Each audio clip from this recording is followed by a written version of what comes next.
Okay. Uh, sorry. I was listening to a beautiful song. A beautiful song. One of my favorite songs from Star Wars. I know, because you want to know more about my love of Star Wars. Uh, it's the victory celebration theme that they inserted into Return of the Jedi. I don't care if you're a Star Wars purist or you love Ewoks. Fucking victory celebration far exceeds in all categories against Yubnub. Yubnub is garbage compared to to victory celebration. And you can go, oh well, victory celebration doesn't have a very unique and interesting uh, name for the track. Yeah, okay, your point. It's not a bunch. It doesn't have Yubnub as a name. Yubnub sounds like some kind of really perverse sex act. Yeah, my girl's into getting a Yubnub.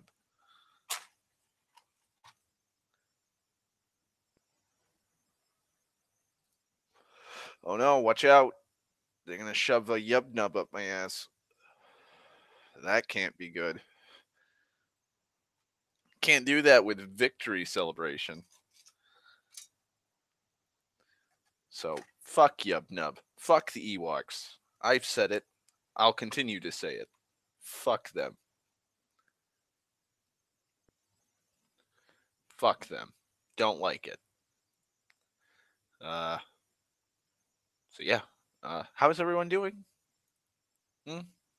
I don't know. Just trucking along, I guess. That's nice.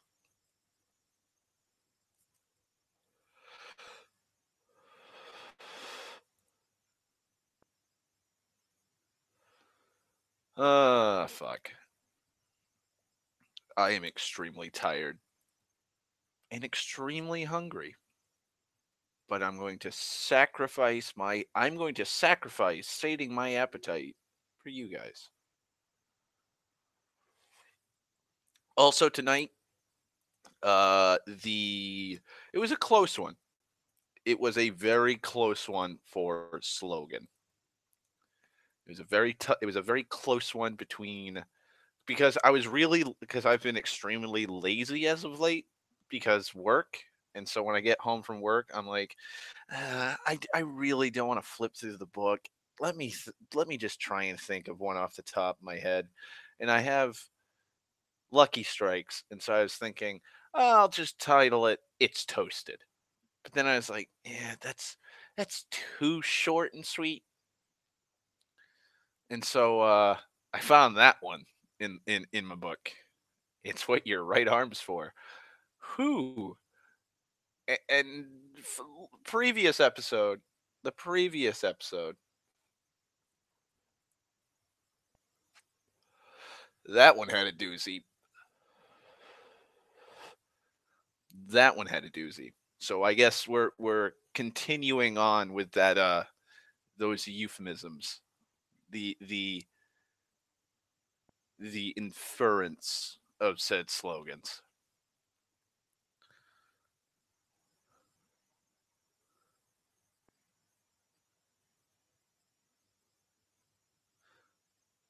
God, what was another one I was gonna uh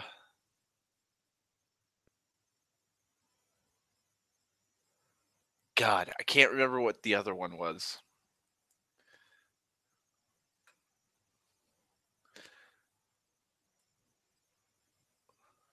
Also, apparently one of the ads I saw, one of the ad slogans I saw in the book, apparently it implies that Heinz ketchup is not pronounced Heinz. Just random fact of the day for those people that'll probably be at a bar doing trivia, and they'll ask maybe some insane fucking question like, how do you pronounce Heinz ketchup.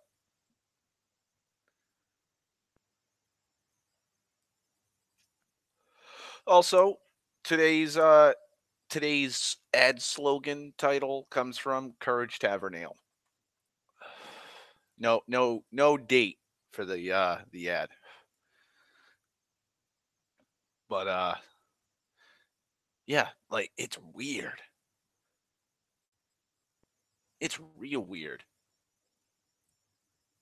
Cuz the slogan for Heinz beans in I think it's the late 60s was beans means Heinz. But with the way but why would you make a slogan that has two words that rhyme and they add z's to the end of beans and means? Does that mean it should be pronounced beans means Heinz? Is it pronounced Heinz baked beans and Heinz ketchup? The world may never know. Also, hey Sten, sorry I was rambling incoherently as I do.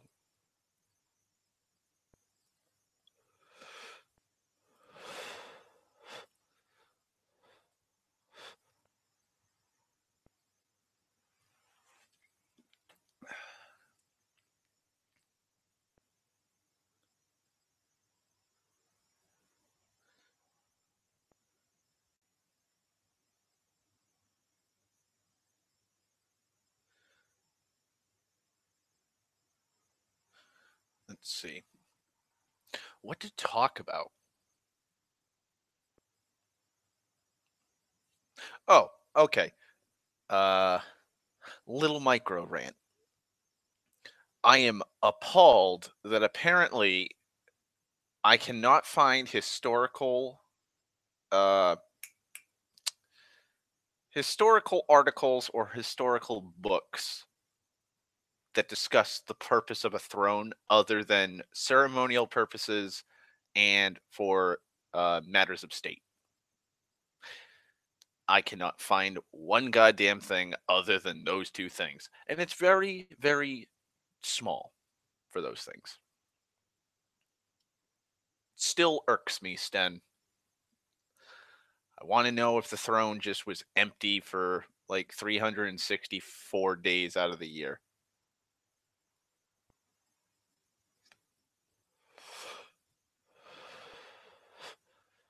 There needs there needs to be some historian. There has to have been a historian who is fascinated by that.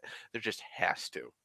I'm gonna have to find or track down or use Google Foo to weave my way through the internet to find it. Also, I have hit a snag with my lore once again. This time it's religion.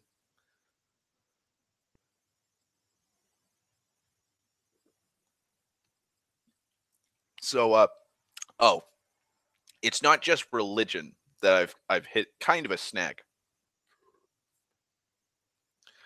Uh, but I'll get to the second point. So I've been working on my lore because I haven't been doing it because one depression, two work, and three just not enough time in the day. But I've been like, yeah, I'll sit down, I'll work on things, I'll work. So my goal currently is to write down and build pillars, like the constant things in all my notebooks that has not changed.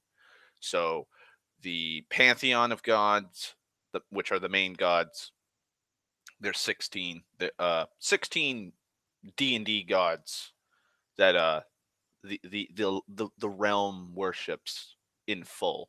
Like they're the major ones. They're the major pantheon.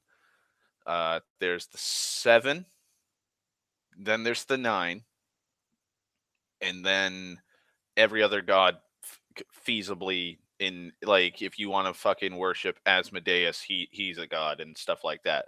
But the big focal ones that have had the most historical uh significance and interaction with the material plane are these 16 quote unquote good gods. Then there's the three, which are the three strongest evil deities of my pantheon. And then there's the one, which is my favorite deity or deity of all of D&D, Therisden. And yeah, he's not one to trifle with. So I've got all that set. That's concrete. All right, but that's concrete. Famous heroes and villains. That's concrete. Famous events that have transpired. That's concrete. Names and locales. Concrete. Like uh, weather patterns. Climates, environments, ecosystem. Well, ecosystems is kind of still heads or tails, but there's certain things like dragons don't live here. Orcs migrate and have tribes and settlements here and here, and like the Anu Caliban, which are the fallen men, or the Norse Viking barbarian raider tribes. They live here, and this is the swampy cursed land of the Drakmoors. Okay, this all that's concrete. The things that I'm working on that aren't concrete are religious holidays, festivals, uh, places of worship. Like there's a few concrete places of worship, like one of the Middle Kingdom capital. The Middle Kingdom capital is Rithreed. That's concrete, set in stone. Okay, and there's a giant temple that appeases the gods. Uh, that's fine. That's all done. There's other temples here and there, but like, are there like where it becomes the problem where I'm getting these snags, and I haven't written them down because I'm still processing and thinking and mapping it out in my head, because it's easier in my head to map it out than it is to actually put it on fucking paper or text. But the biggest problem is uh religion isn't a coherent thing. People do not act in a singular manner. Um, I mean, yeah, you can have a setting like that where it's like everybody worships, like everybody goes to the same holidays exactly on the same day, and they all worship every 16 gods, and they do all. That's not going to happen. That would not feasibly happen. It's why a lot of pagan religions have kind of fallen to the wayside with the actual people who are like, I'm not going to worship Christianity or Judaism or all of that. They've kind of fallen to the wayside. You don't hear a lot about that. It's monotheism which became dominant in a sense, because now you only have one singular god to worship. Eh, eh, eh. I don't want to. I may like. I have been tossing around the idea of having a singular monotheistic religion later on in my lore. Uh, Around the time of like uh probably steampunk era, because I want to do a steampunk Victorian era for my lore with guns and stuff. And so I began wondering, well, would how am I like what would be the demographics for each kingdom? Like who would lean more towards a certain god than the others?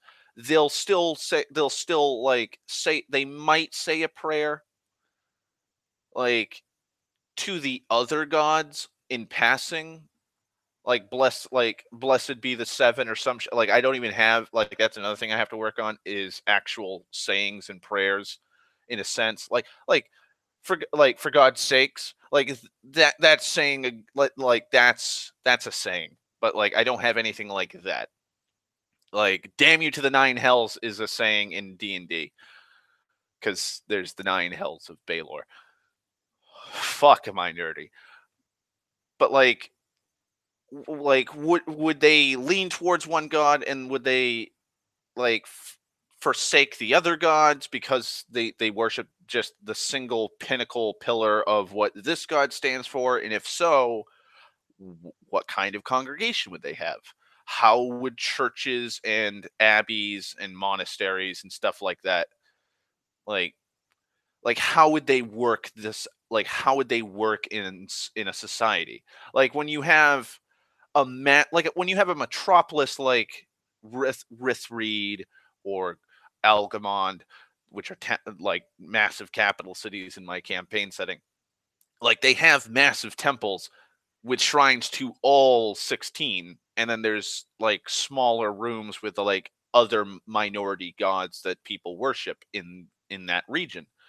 So it makes sense because then people could just go to one of the altars, worship towards that god, maybe leave some kind of token to give them good luck or fortune, and that's it. But then when you go to the small communities, like the farmville, like the farming communities, like are they even going to worship those gods in a humanoid sense, or are they going to worship like the elements like water, earth, wind, fire, so on and so forth? Are they going to do that? Is it going to be a vague pagan sense? Are they going to how many of my like I'm thinking as if I am literally a god going, I wonder what my people think like of these beings, like these gods. I wonder if they wonder what their names are. Maybe they don't use the common name. Like everybody like take take God for example. People worship Jesus and God in Christianity. Also called Yahweh. Also called Yahweh. Like I'm not sure how many different ways you can say God or Jesus. I mean, you could say Jesus, I guess, but yeah. But like Zeus, Zeus was Jupiter. So in the Greek pantheon, his name was Zeus, but in the Roman pantheon, he was Jupiter. Ares, god of war, is Mars in the Roman vernacular. Like, so I want to do stuff like that. Like, that'd be interesting. Flesh out these details, like, because it's one of my biggest gripes with D&D. When like, and it's a problem with role playing in general. You're given the names of gods, right? We'll go with Norse gods.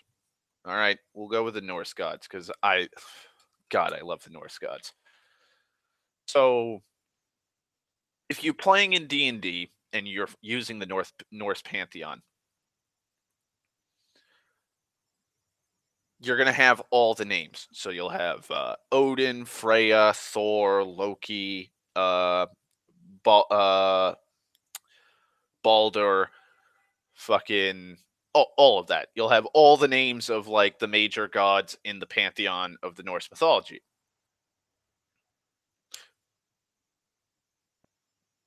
But that's it. That's all. Like you're only gonna get Odin. So when you're walking, say you start in England. We'll go with this. You're playing, and actually, Burning Wheel would probably be a good example of this because Burning Wheel is more of a uh, it's more set in like a realistic European continent than practically anything else, especially with the lore and details they have in the book. So say, yeah, well, say you're in England and Odin is the main god of the pantheon everywhere. Like it is set in stone. Odin and the Norse pantheon are set in stone. They are the gods that created the world and everything. What happens when you go to France? France is not going to call, like, why would France call him Odin? Especially when you have multiple cultures that are completely almost completely foreign to each other. Eastern Europe is is pretty different to England at that time. N- Not a whole lot per se, with like certain things like kings rule over peasants and kings build castles to defend themselves, and they'll have knights and cavalry, have archers, and they may even share the same tactics. They may use the same types of weapons: axes, swords, bows, shields, spears, lances, pikes, crossbows. They'll use catapults or trebuchets, ballistas. Like they may have that, but like culturally, they're going to be different. There's a reason why we have multiple countries. Like we divide up our lands and there's different things. Like the United States does not call cookies biscuits or chips crisps. England does. Like and we share a lot of things in common, including the same language. Thing is though, French does not, like French and English kind of mixed in the 11th century in 1066 because of Norman the fucking bastard taking over Anglo-Saxon England. But look at that, like England became more of a stereotypical medieval society because the Normans invaded. Like the Anglo-Saxons had different beliefs and different customs and cultures compared to the French. So if we're role playing, because again I went off topic. Yeah, exactly. Yeah, like England has a limited monarchy, while France was total monarchy. So if I'm role playing a character, like say I'm okay, I'll think of a character. I am a blacksmith's son who has become a freeman, and I have used my father's trade and the money I have earned as a blacksmith, because I was an apprentice to my father. I have saved up enough money to gather the resources needed to forge my own equipment, and I just want to become an adventurer, an explorer. I want to travel the world, see new sights, and sell my weapon, sell my sword. I want to become a sellsword or a mercenary. And so I worship Odin, and I travel with my party of adventuring buddies, and we travel to France because one of the kings in France is having a feud or some shit. It's gonna kind of break my immersion, like especially if I've been delving through all of like England at this in this setting, and everybody's like, "Yes, Odin. Yes, this is awesome," or "Praise Odin." And I'm used to the whole pantheon and how they're called. I am now going to an entirely different country with with almost an entirely different culture, a way of life, etc. And they go, "Oh, you worship Odin too?" I'm gonna be like, "What?" Because like this is a real thing. Like this is an actual thing that happened. Like yes, you could say to me, well, technically, Darth, Uh, well, as you can see, Odin was known in multiple areas and worshipped by multiple people, like the Saxons and the Holy Roman Empire regions where the Germanic tribes were. Yes, you're right. They worshipped them, but the thing is, in Old English, he's not called Odin. He's called Woden. Woden. And then in Old Saxon, he's known as Wodan. Wodan, and in I think it's Old High German or just Old German. He's called Wotan, so Wotan, and if I remember correctly, he's also pronounced Wotan. I think it's Wotan or just Wotan, but Wuotan. And then I think there's another version of like another German name for Odin. But the point is, like, even in that area, like even in all of that, like there's different ways of pronouncing it.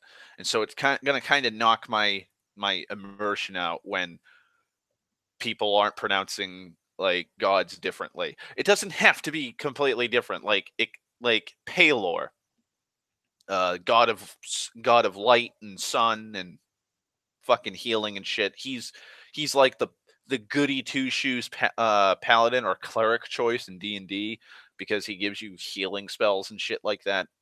Really good against undead. Like if you called him Palor or Pillor, like just change the first fucking vowel from an E to an A or an I or a Y or what have you. Like be fine. I'd be like, "Oh, okay, like they don't use this vowel to pronounce his name or they think this is how it should be called or Pellar or something like it'd be fine. Like it doesn't have to be go from like Palor to I don't know, Sonal. Like you don't have to do that. Like you can. I'm totally fine with that. Like maybe like they like I don't know, like they name him I don't I just don't know. Like it's just something like I've been mentally fucking doing gymnastics about because I'm like, well, I kind of want the names to be different in a sense, and I want like cultures. I want multiple cultures, like Christ, and I hate bringing up Lord of the Rings, but I have to. Like nobody, nobody but Gondor worships the Valar. Like the hobbits don't even fucking know about that. Like they don't. Like the hobbits don't even know anything about the Valar. Then you have fucking that like the like Eriador where Bree is and other small human settlements like that they don't even worship the Valar in a sense. We don't even know who they worship. Fucking the only people who worship the Valar in the most vague sense is Gondor when during their evening meal they stand and face themselves to the west in remembrance to Numenor and the Valar because they were of the faithful and escaped the Akalabeth. God, such a badass name for the fall of Numenor, but or the sinking of Numenor. But the faithful left, and they were always faithful to the gods, the Valar. And so, in remembrance, they do that.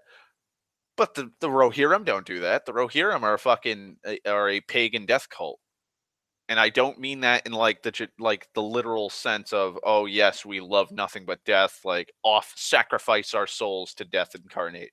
Like no, like they're like Anglo Saxons.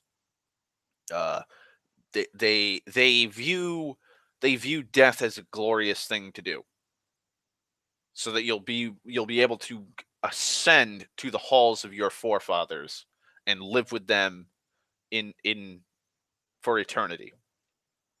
And they build burial mounds so that people can go and worship not worship in a sense but pay respects, like appease their spirits, offer them things. Like one of the most badass scenes is it's also a tearjerker for me because it just makes me cry when I see it because it's just so beautiful. When the Rohirrim are going to charge to defend Minas Tirith in the movie and in the book, they scream death. Like Theoden is literally telling them that this is a death charge. They are going to charge into like 250,000 orcs and slaughter as many as they can and die trying. They'll try and lift that goddamn siege. And every single one of like the 6,000 Rohirrim who answer the call scream out death because they are ready to die for their cause. Because it's a glorious way to die. They're sacrificing their lives for the greater good. Just awesome. Awesome. You feel so you get so many feels from that. It's amazing. God, I love those movies and those books. But yeah, so that's my first thing. Religion, demographics for religion, worship, how worshiping will work, pronunciations and culture might do a few different origin stories for the gods and maybe a little, like a few fairy tale slash myths about them. Add a little flavor to it. So there's that.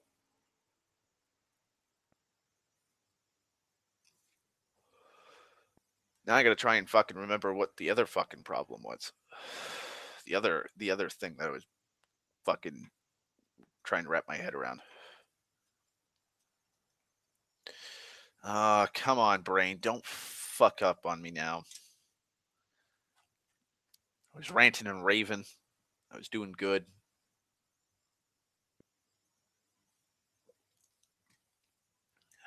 God. Come on, brain. God. What was it? Okay, I'm back. I ripped that fucking thing out like a blood clot, like Genghis Khan when he was born. That was actually a pretty bad. It's a pretty badass myth if you didn't know about that.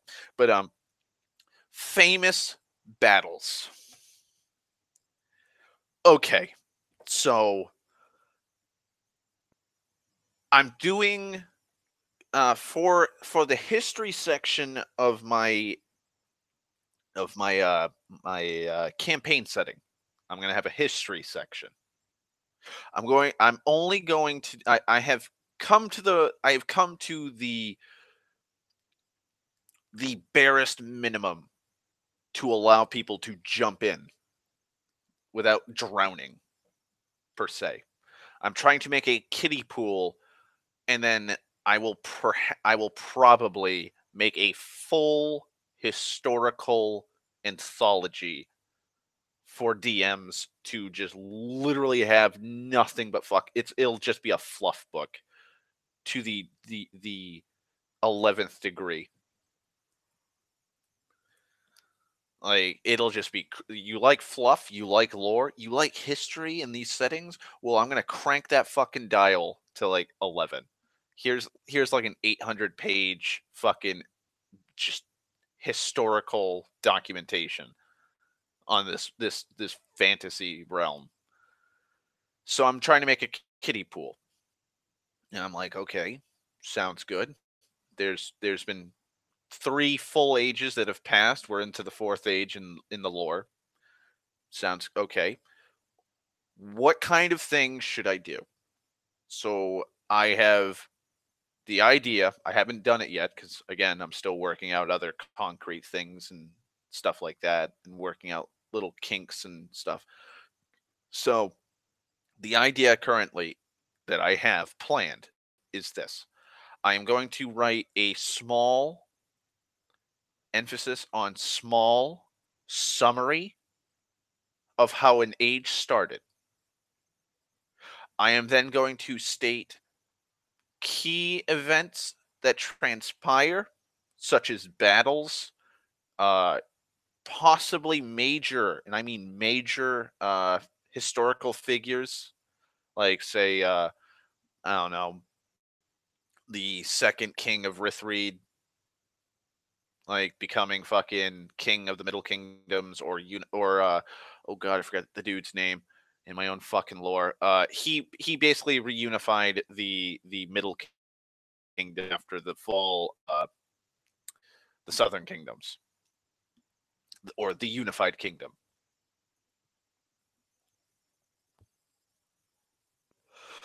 Like stuff like that, being like, oh well, this is this historical figure, and he did this during this time period, and this is the thing. Like, these are the antics he did, and this is how he died. Like just key figures here and there, and then a big battle here and there. Here's where the problem comes in. So the first stage, there are I think there's 7 or 8 major battles, and I mean titanic clashes that fucking shatter mountains, uh tens of thousands of fucking dead just scattering across the battlefield, and it literally ends with the fucking uh cracking or sundering of Pangea, per se, and dividing them into smaller subcontinents to end the war. and basically the eastern no, my God, I actually forgot the difference between East and West. The Western continent is the main setting for the lore, and it's one of several chunks. I won't specify how many. There is a massive Eastern continent, and it's fucking badass. Um, but yeah, so I have that. So I'm like, oh, okay, that's pretty easy. Talk about the like the major houses, the major kings and lords that led charges into battle that are sung that have been turned that have been they've had songs and stories and ballads and shit written about them, and like everybody knows about these famous heroes and these famous villains and these famous events. Like we still talk to this day about Hannibal crossing the Alps with his elephants. His great battles are still were had songs and fucking like epics written about him. We still remember Homer's the Iliad and shit like that. Like thousands of years later, we still talk about like Ivan the Terrible and fucking Charlemagne, uh, fucking Richard of Lionheart, Joan of Arc, stuff like that. And it's been hundreds and hundreds of years, and so there's stuff like that. Pretty simple. Till I get to the Second Age, which is like where when I was playing in this campaign setting for the first time. Um, Currently, and I haven't even reached the time period in which the campaign I played in took place. That's like in another, I don't know, 800, 900 years. There's been like 40 fucking massive events, just massive battles. I haven't even touched on the fucking people. I haven't touched, and the biggest thing, the biggest problem is those 40 major battles did not take place across the whole continent. They took place with one kingdom.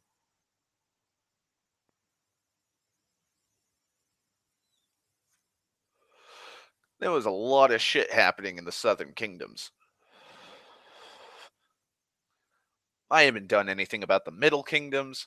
I didn't write like I haven't written down anything that happened to like the elven schisms or the forging of the clans with the dwarves. I haven't done anything about the mass migration of the Killian elves from the Miran. I haven't talked about like the fall of Sindelphilus and his kingdom. Uh, I haven't written down the fact of the exiles, which are a small group or a collection of elves that have exiled themselves because of what happened in the first day. None of that. None of that's been written down yet. And as soon as I saw that I had hit like 40 fucking just major battles for one kingdom, which is ruled by the House of Ulrich, I was like, yeah, uh, this is gonna be real bad because the Third Age is is just filled to the brim with battles because it's basically civil war and the Dark Ages, and then there's the Blood Feud. Oh God, that's gonna be a fucking big one. So I may have to go back to the drawing boards and be like, yeah, this is this giant war, and these are some of the key major battles. And I may talk about some of like the prolific battles. Like you can talk about World War One, right? And I have to bring up World War One because it's my favorite war of all time. So you can talk about World War One, right? And you can just be like, yeah, World War One was bad. But there are key battles in World War One that you cannot like not talk about. Like you just can't. Like there you can talk about some of the major battles that happened in the Eastern Front or the Middle Eastern Front, but usually the two biggest battles that are brought up when talking about World War I is the Somme and Verdun. Exactly. Like those two battles are microcosms of what was going on the Western Front. Same thing. You can say the same thing about World War II, D-Day, uh, fucking the Battle of the Bulge, Stalingrad, fucking Operation Torch in North Africa, the battles of Iwo Jima, Midway, fucking the Bataan Death March, fucking like the battle of the Ardennes Forest. There are major, like, horrible battles that took place that were pivotal in that war. And so I'm probably going to do that for those historical things. Like there are some of these battles are like very minuscule events, like the fucking um it's called a Carsen, the Southern Kingdom during the Second Age. Like there's some battles that take place between the men of Ros or Aros, and they're not barbaric savages, but they are the the remnants of a house that fell to Tharizdun's sway in the first age, but they've built themselves back up and they still appease him and do battle with the House of Ulrich and their people. And so I have battles of border skirmishes and stuff like that. Um, there's some major battle events like the fact that uh, I believe it is Rathilden. It's either Rathilden or Silmar. Silmar is I believe Rathilden's father. Silmar was captured during a during an ambush, and he was brought back to Aros, the land that the men of Ros control, and he was forced into copulating with a woman to produce an heir that would also have claim to the throne.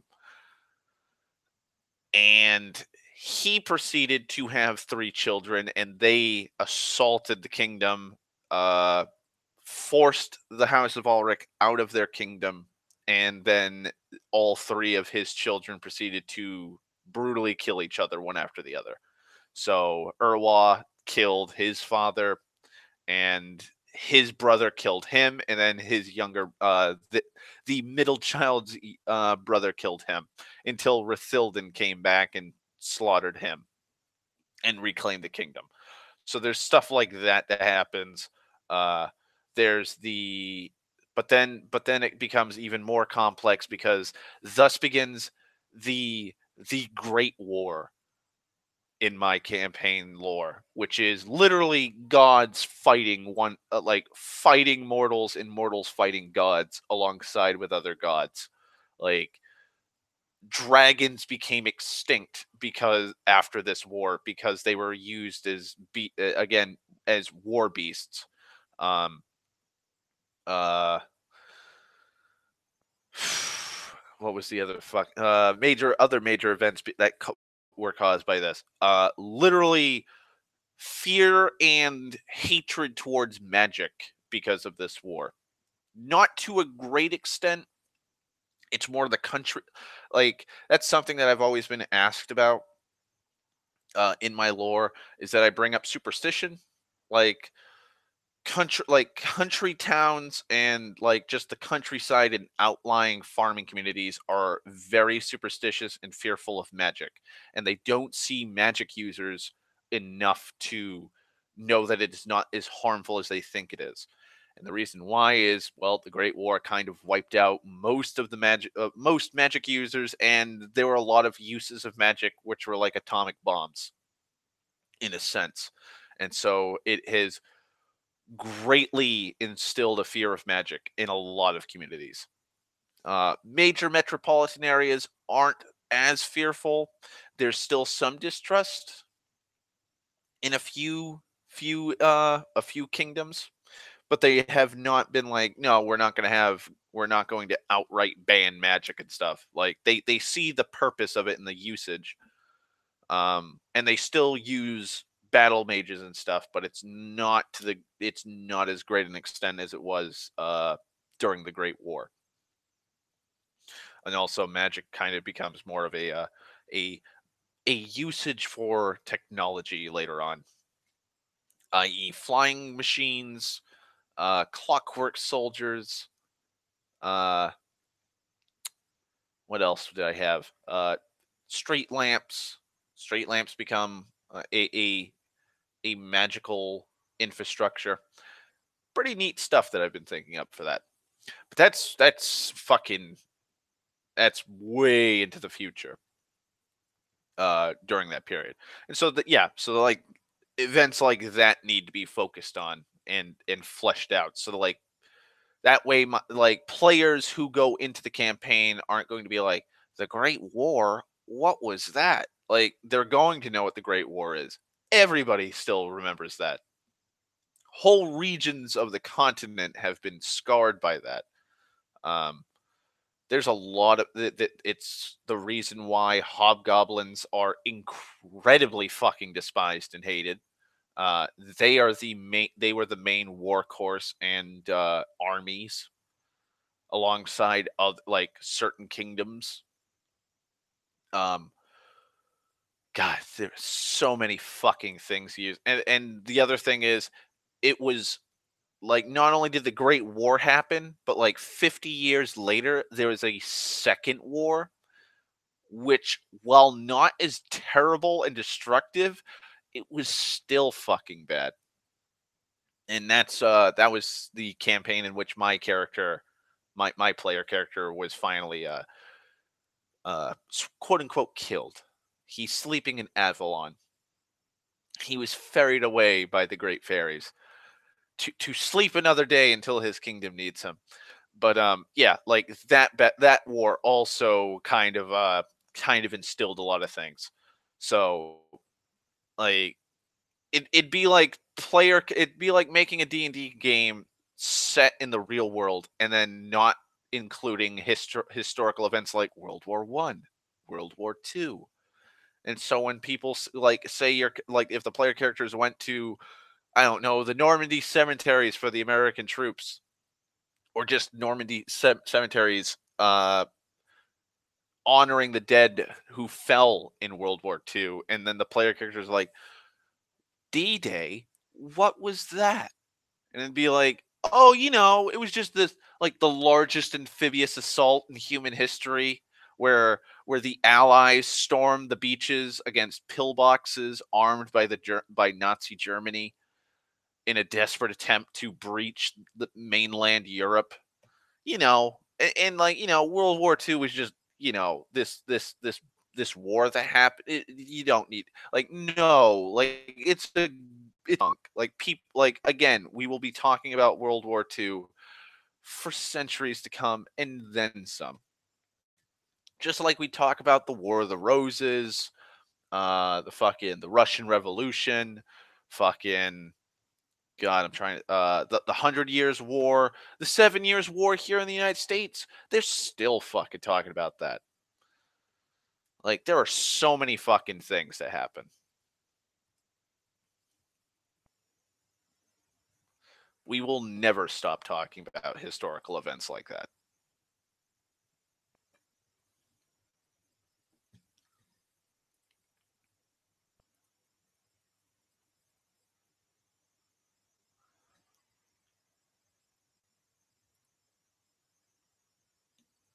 Also, god damn it, my fucking stream keeps going. This video is unavailable.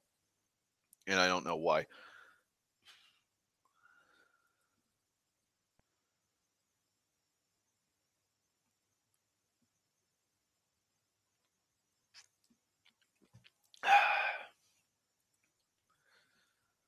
So I'm just gonna pop out my fucking chat. That way I can just focus on that.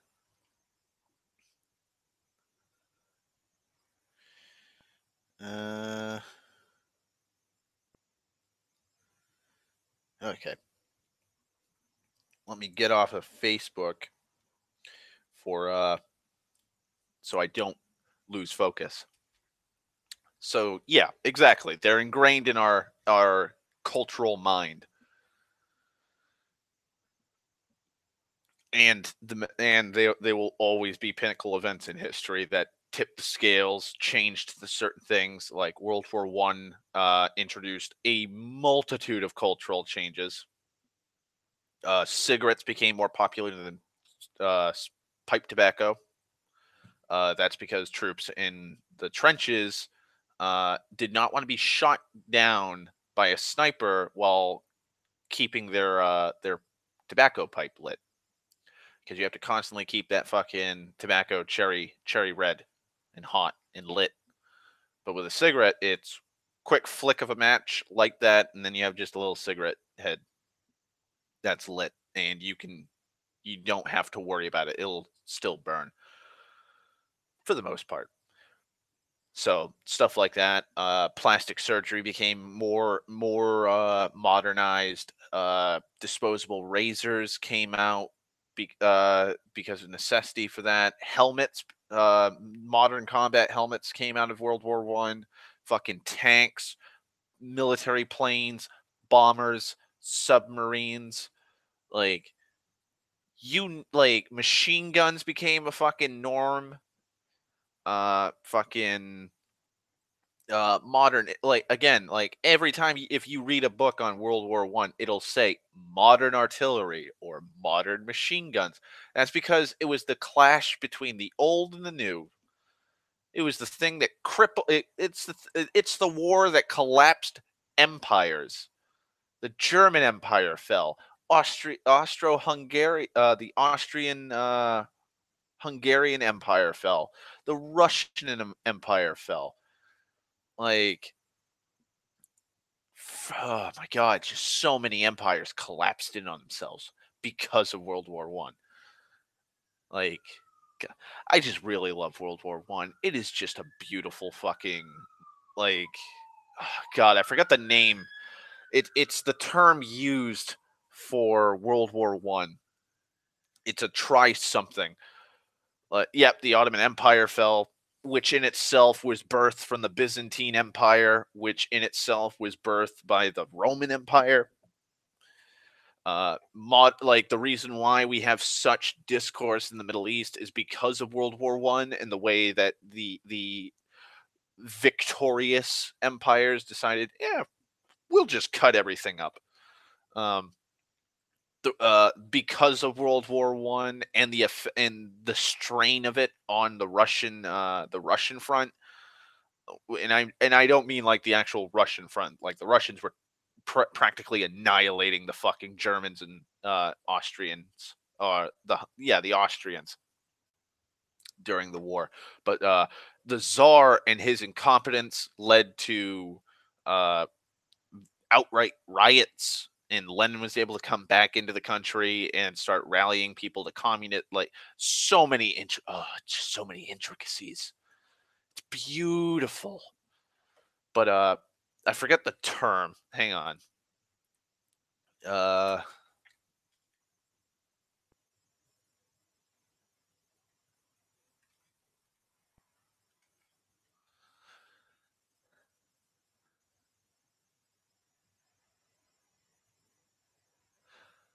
I have to figure out the fucking. I got to remember the fucking word they used.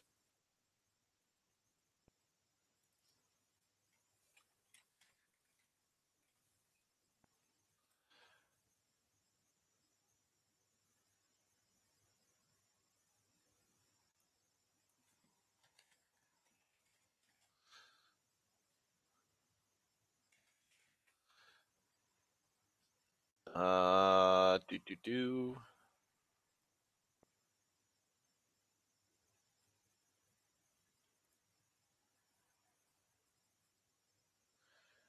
God, I want to remember the fucking word because I remember reading it in a book and I was like, wow, that's actually a pretty badass like term for it.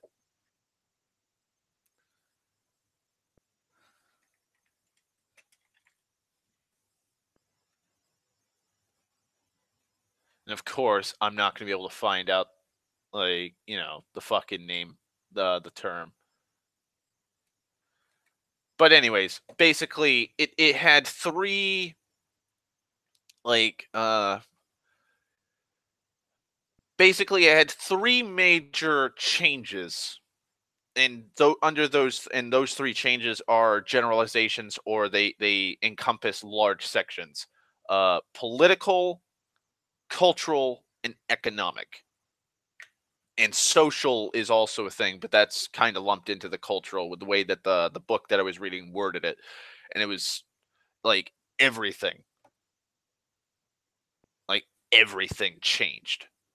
Like, fucking, you had territorial changes, social traumas, like the dealing of, like, the fact that political upheavals happened in, like, I don't know, 20 different fucking countries. Like, the United States was dramatically changed, and it wasn't even in the war that long.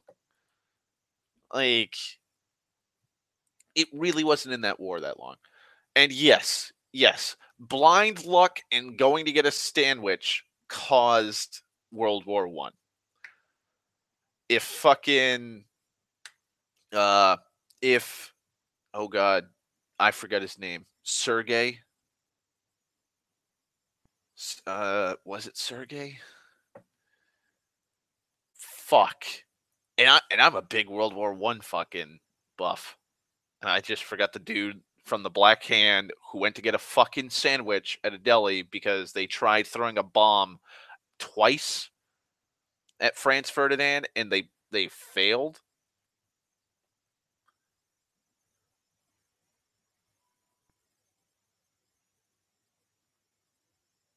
Gavrilo Princip. There we go. Thank fuck. But yeah, like, he went to go get a fucking sandwich, and they decided, oh yeah, Franz Ferdinand and his wife Sophie were like, yeah, yeah, let's keep going to town hall. Let's go down the side street instead of the main street so a bomb doesn't get thrown at us again. And sure as shit, as soon as he comes out after either eating a sandwich or getting the sandwich, there they are in their car, an open top car, and he pulled out his gun and fucking fired shots and killed both of them. And that just set off the powder keg, as everybody calls the fucking Balkan states at this period in time. The powder keg. At least that's how they that's what they teach us, or taught me in high school when we were learning about World War One. And we didn't even talk that much about World War One. We went through basically the barest summary of what happened. We didn't focus on the Eastern Front. We didn't focus on the Middle Eastern Front. Uh, what was going on abroad in every country that was fighting in the war. We didn't see what was going on in Japan.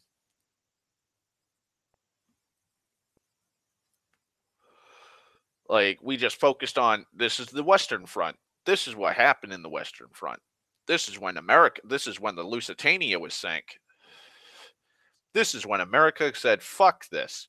We're declaring war. This is the Zimmerman letter. These are the 13 points by Wilson. Like, we talked more about the front, like the Western Front, and then once we were done with dealing with like understanding what trench warfare was like, and talking about, we'd even, here's the fucked up thing, we'd even talk about the Somme or Verdun. That's how bare minimum World War One was in my history class, and it's a goddamn shame. And then we talked about fucking World War Two, and then the following year we went back into, I had another teacher, and god, he was amazing. He talked about fucking, he actually went in depth with history, and I had him for the next 2 years. Like, he started at the Roman Empire at its peak. Like, he gave us a very quick summary, like, yeah, because we learned about the Greeks and shit like that in middle school. And so he was like, yeah, you guys already know about the fucking Greeks and all of, like, the Mediterranean and what was going on there. We're going to talk about the peak of the Romans, how they fell, and then we're just going to go through like the first, I don't know, 1200 years after that, like all the way up. I think we start. I think by the end of the school year, we were in the 1600s. Like we had like around the Renaissance, or we were just finishing up the Renaissance and like the Black Death and shit. And then the very next year, we went through the 1700s. We talked about, and we were talking all about Europe. Then he beautifully combined both talking about European history, Eastern Asia history, and the United States and the colonization. He didn't go full depth with the United States because, again, we're in the United States. We're taught like 13 colonies and no taxation without representation, Boston Tea Party, and all this stupid shit. Like, yeah, okay, like I know the vast majority of like early United States history. It's hammered into you as a child. Like, holy, like, thank God he did not go into that shit. What he focused on though were the key, like, again, political, like cultural and economic changes that were going on, and like the scientific, like what the scientific community was doing, what the fucking social norms were, how countries were reacting to each other. And he built it up all the way up to World War I, and he did all of World War I. He talked about like why the fucking Middle East is the way it was is now. He talked about like the fall of Russia. We did a whole thing on pretty much the major key combatants in the war. So we did we had to do we had whole history sections in his class about just Russia, then Germany, Hungary. I don't know why I keep fucking mispronouncing that. Uh, we did one about Serbia. We did one about Italy. Also, fuck Italy in World War I. France, England. Um, then we had one about the minor neutral factions. Then we did one just a very thank God a very slight one on the United States, just to get that out of the way, because it's, mandatory, I guess. And then we went into the effects after World War I, the build up to World War II, what sparked World War II. We talked about just the sheer detail of the fucking just short end of the stick Germany was handed, and why it was so appealing for the people to rally around people like Hitler, because Hitler, what, like, that's one thing I don't understand. My brother and a lot of his generation and a lot of people that I have talked to that are older than me, like my father's age and shit like that. Whenever the talk of World War II, or whenever we're talking about history, and again Hitler is brought up, and it's not in like, oh, I was like Hitler was right. Like, it's more like, yeah, it's insane how like everybody rallied against Hitler. It's like, no, Hitler wasn't the only singular person. Apparently, like, either just through the sheer villainous image he is given, people think that Hitler acted alone and he created the Nazi party, and that he was the only person speaking out in favor of changing the government and doing things, and like he was the only one, so people are like, hey, I like this guy, he's the only person talking about these issues. It's like, no, there were multiple fucking people. You had multiple factions.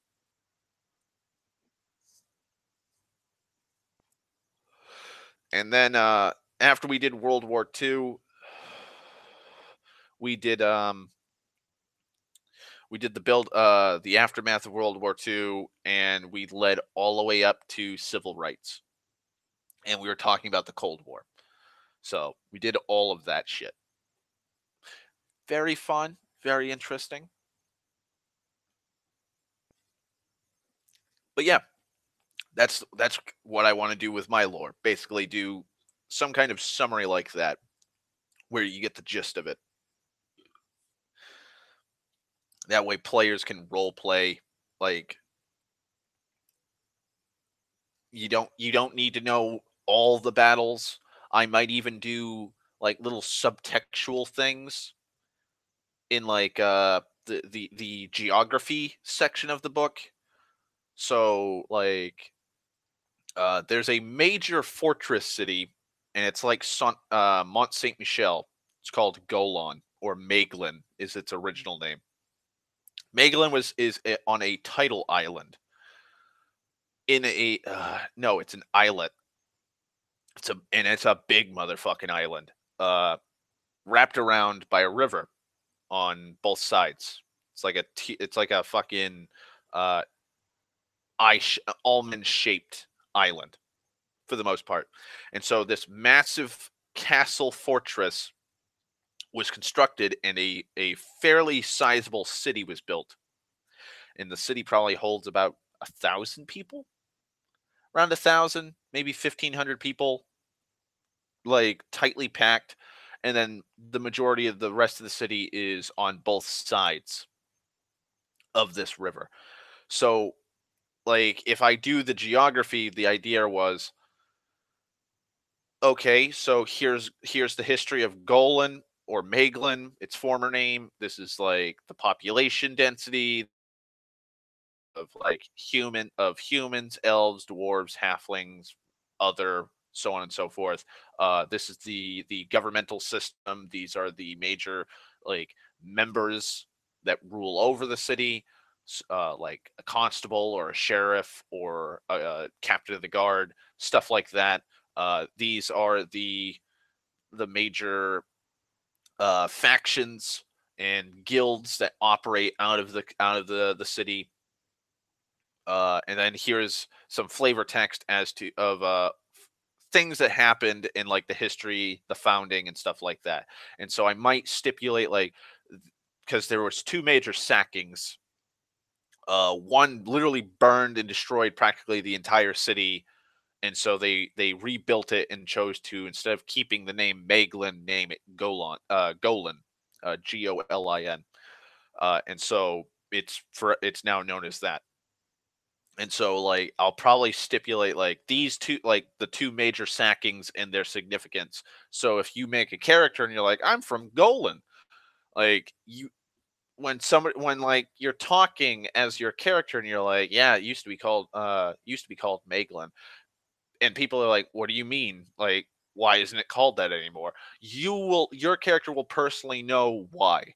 Like it'll give your character more flair and more flavor. Like you know your city's fucking history. Like I know a lot about my town, like the town's histories around here and the city's histories. Christ, Moby Dick was the port used in Moby Dick. Quite a few of them. Fucking Herman Melville did in fact stay here, and he pretty much envisioned this was the whaling capital of the world. Um, Also, two towns over, some of my ancestors died in a famous battle. Well, not a famous battle, but it was a big battle for the time during the Revolutionary War. They were the only casualties.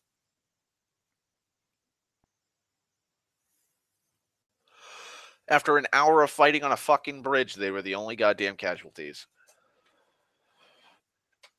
So there's like stuff like that. And that's multiple towns and regions.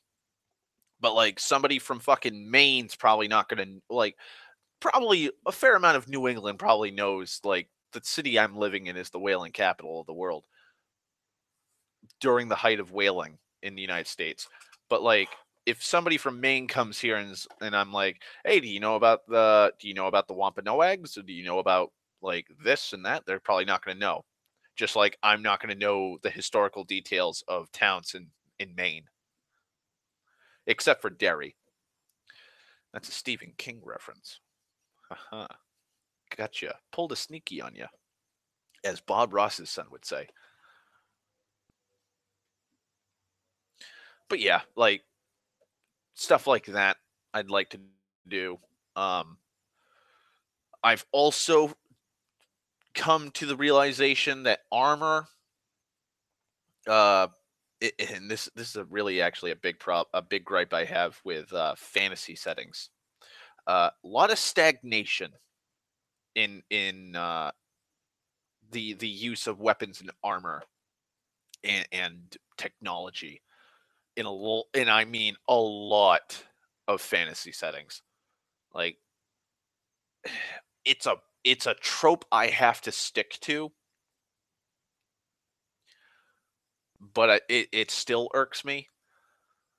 But thankfully, like I guess younger me was like, yeah, like that's kind of boring. Like I kind of want to do something different. But still, like I don't know, fucking 1,000 years of medieval, like from the dark ages to the high medieval, like right to the fucking renaissance, like weapons and armor were vastly changing so many times. There's a reason why there's like 22 different types of swords, and I mean like the standard stereotypical sword you see. There's like 22 different types, different fullers, different points, different edges, different blade lengths, blade shapes. Well, that's the problem, Sten. um while there is a lot lost when it comes to knowledge, it's never progressed to like it's never like the Wheel of Time. Like the Wheel of Time, and I'm not sure if you've ever read the Wheel of Time. The Wheel of Time is fucking weird. Like before the books, they had flying hover cars and I believe laser guns alongside swords and stuff like that and magic. And then like all that technology and knowledge was lost, if I remember correctly. And now they're back. Now they're just using swords and like bows and spears and shit and using magic. But like that's probably one of the more that's more of the wow, that's weird kind of moments.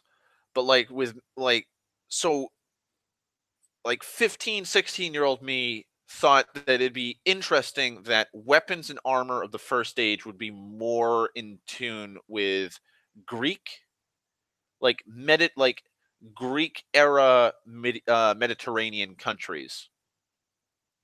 So they're wearing sandals, greaves, probably a breastplate that's been shaped into the physique of a man.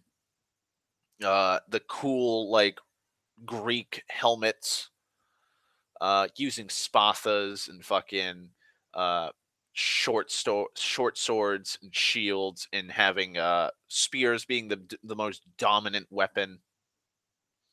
And then by the second age, it's well early to eh, I'd say about a quarter of the second age is still with like yeah, like the hoplite, hoplite armor and weaponry and tactics are still being used for like a quarter of the second age, and as time goes on, they become more of a dark age society. Chainmail becomes more used, spang helms, kite shields, like like the Viking period weapons start popping up here and there.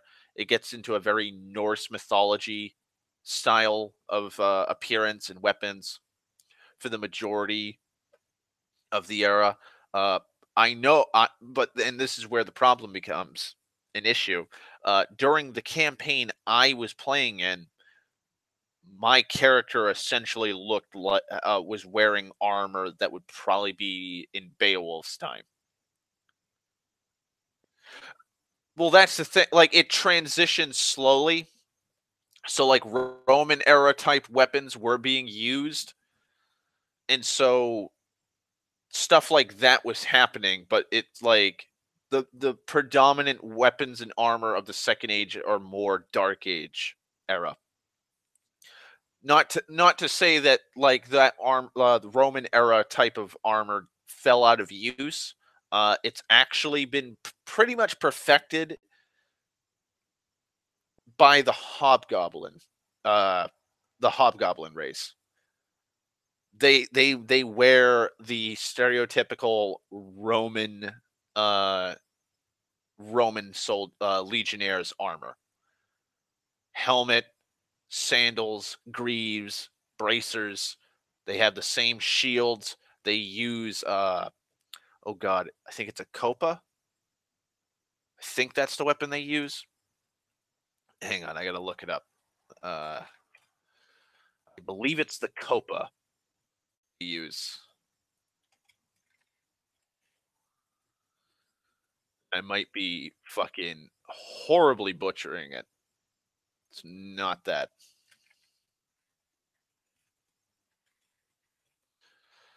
You look up Roman swords.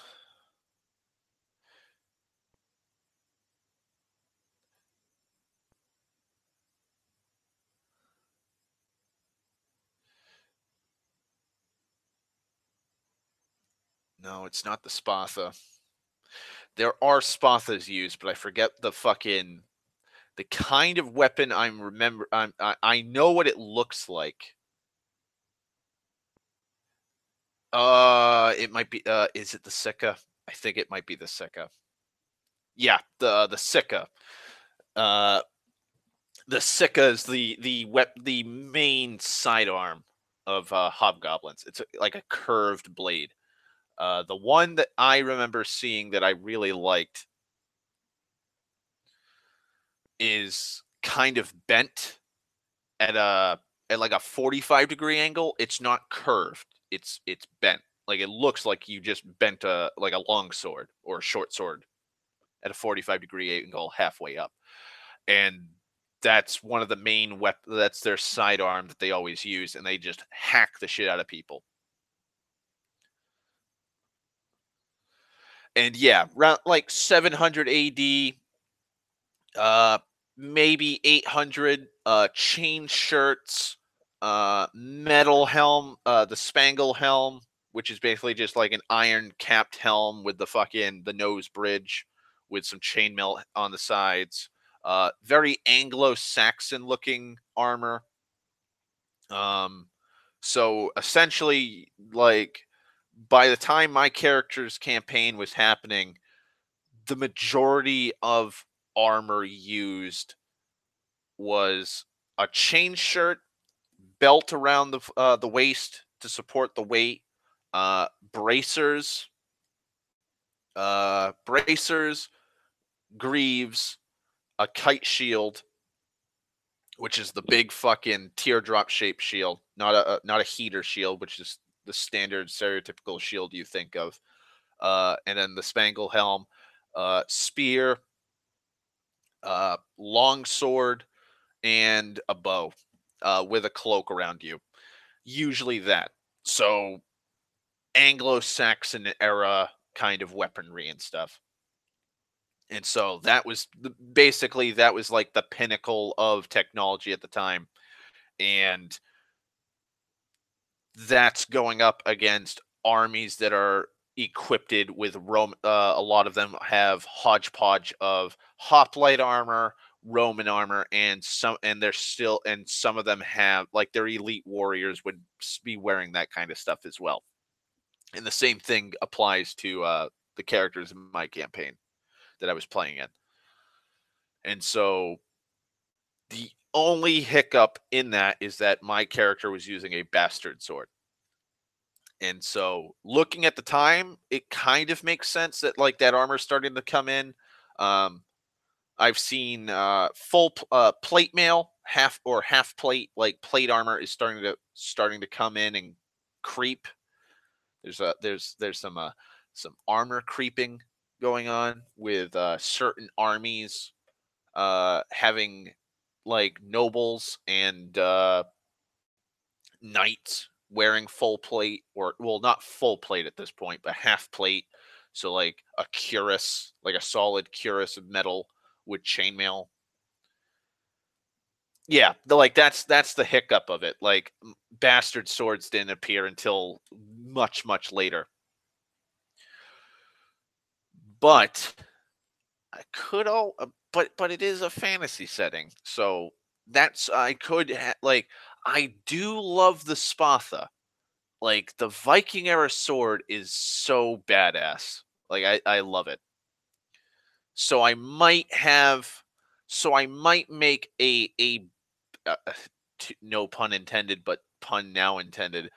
Uh a bastardized Spatha being turned into a two-handed sword or a hand and a half to because like Viking era swords were all about hacking and chopping. And what better thing to do than to give a hacking slash chopping weapon two hands to use for the blow? Also, my character actually didn't really use that sword a whole lot in combat with just the way that we were role playing and living as our characters when we were playing. So the majority I was either using a bow or a spear to keep the enemy away. And only when it came to full on, like, I have to go into close combat did I actually like drop the bow or spear and go with my sword. So also yes, drop I did in fact drop a spear. To the people who are going to be like, why'd you drop a spear? That's a melee weapon. Like, eh, like going in with a fucking reach weapon and trying to hit like somebody right in front of you is no. Like I'll go for the greater damage of a sword and just move in and just hack at people. Um, and then by the end of the second age, going into the third age, uh, cuirasses and half plate is becoming more the norm for uh, not pretty much full time soldiers, like full time like. The standing armies were being more equipped with half plate and full plate at this point, and the elite were the ones that had full plate at the ready. And it starts going into the more medieval setting. So you have soldiers with uh gambeson or and with chainmail and they're marching in with fucking spears. Like you have pikemen and you have basically like picture 100 years war at the is the peak of the third age. And then fourth age and but like that's the problem. Like there's like 2,000 years for the third age. Technology, again, technology is kind of a grape. So it's just going to have to stay because fifth age, mid fourth age is when guns start to become a thing.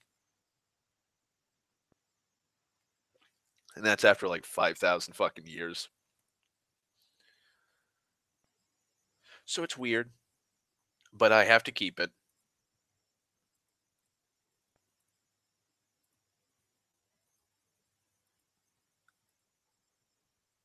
Also, I will be right back. I'm going to finally grab something to eat and I'll eat while talking to you guys because I'm just that hungry.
Okay, I'm back with some dirty rice because I love me some dirty rice. Welcome back, Stan. Uh, yeah, some dead air for I don't know 2 3 minutes. I'm such a great host. Uh,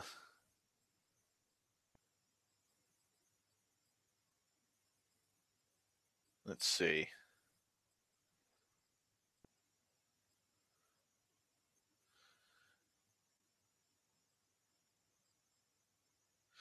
There we go. Had to respond to something. So, yeah. Also, I had so this is something that I remembered that I was going to talk about. Um,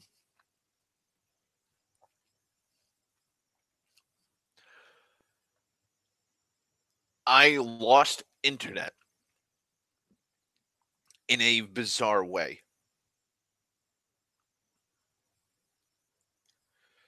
So before I went to work today, I got a notification from Windows. There was a Windows update, and if you have Windows, you've dealt with this. Like the fucking thing pops up and is like, "Oh, hey, you have this update in like 10 minutes, and you can postpone it up to a maximum of 4 hours." So I was like, "Yeah, fuck it, update." Like I hate these fucking updates, but fine. So I come home and I'm expecting my laptop's going to be restart. My laptop will restart, update itself, and it'll just sit there, and then I can just go back to my normal fucking routine. Till I notice something. Uh, it's like there's no internet. There are no connections I can possibly connect to. And I was like, that's weird.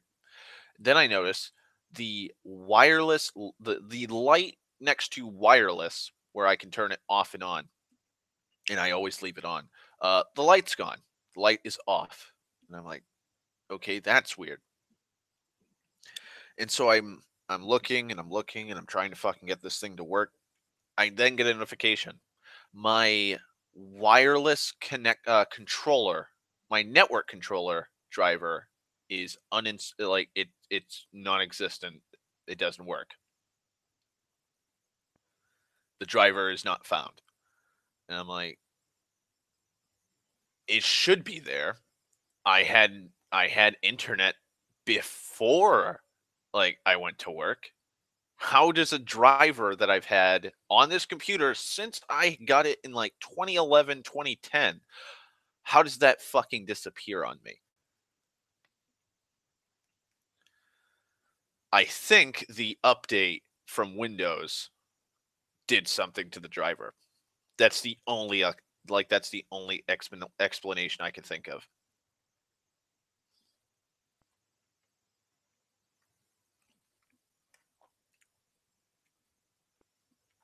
Like it's not like it's a wireless card or something. Like something inside the computer itself that's a part. It's not that. It's a driver. You can install drivers. You can literally I could go the problem solving I did was I just installed a new driver, a new wireless network controller. That's it. That's all I had to do. It worked. I downloaded it on my phone. I hooked up my phone to my computer and I just transferred the file. Boop, instant, done. I didn't even have to restart my computer. It just worked.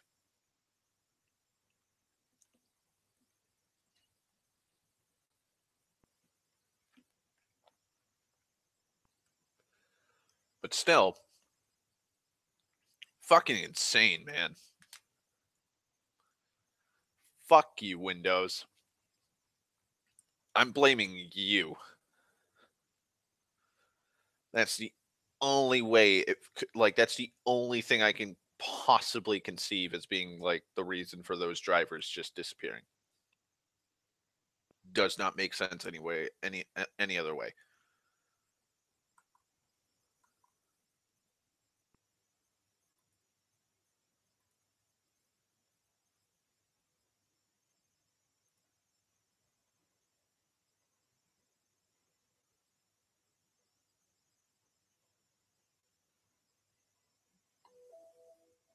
Uh-oh.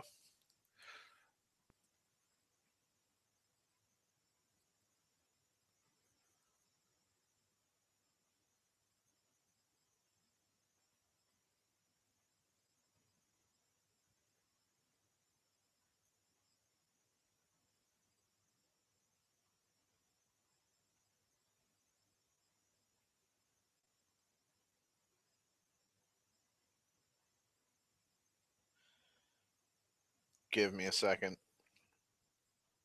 Okay. Here we go. Uh what's up with the question mark, Sten?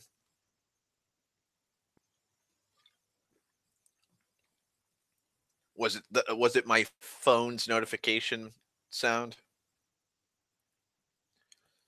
Cuz if so, that's the notification sound from Blade Runner 2049. Like everything on my phone is Blade Runner themed. I have the end credits theme as my ringtone.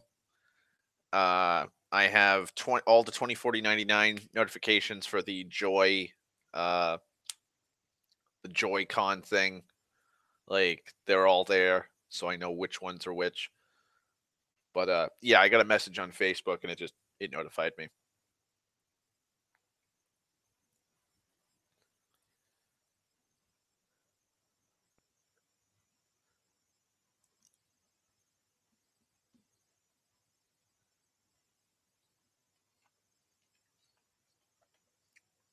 But yeah, I don't know. I think I might hop off now. Been like an hour and a half, and I have a delicious pile of rice and ground beef just staring at me, and I've barely touched it, and I'm incredibly hungry. So I'll probably hop off. I will message you, Sten, on Skype. I don't know if we'll be able to do the Skype call tonight. Just when you get here, Jen. Just when you get here. Well, at least you'll be able to listen to this whole thing. It's not like iVlog. But yeah, thank you, Sten. I'll shoot you a message, and I hope both of you and everybody else that listens has a wonderful evening. And I will try again. I will try Saturday. I will try Saturday to do a goddamn stream. No promises, but I'll try. So, talk to you guys later.